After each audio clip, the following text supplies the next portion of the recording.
रक्षाबंधन करायचं म्हटलं की बहिणी बघा कशा मस्त एकदम मेहंदी वगैरे काढायला बसलेल्या आहेत. तर मला पण वाटलं की चला आपण सुद्धा काहीतरी हातावरती रंगरंगोटी करूया. म्हणून एक कोण मी पण घेतला आणि मी आपल्या दुधावर ठेवून बाहेर बसली. म्हटलं की बाहेर बसून निवांत काढूया, कारण त्या दोघींना डिस्टर्ब करायला नको यासाठी येऊन बसली. आणि ना खरं सांगू काहीही मला सुचत नव्हतं.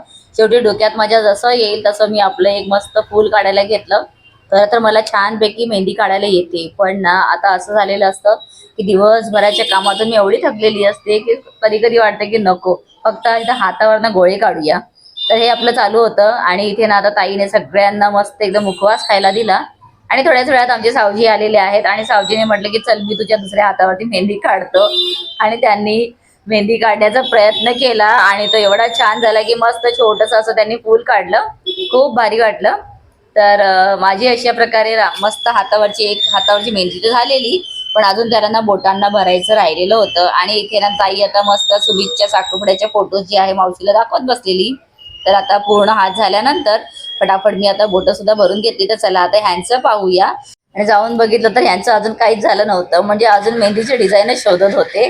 तर त्यापेक्षा माझीच मेहंदी भारी दिसत होती असं मला वाटतंय. तर तुम्हाला काय वाटतंय कमेंट करून नक्की सांगा.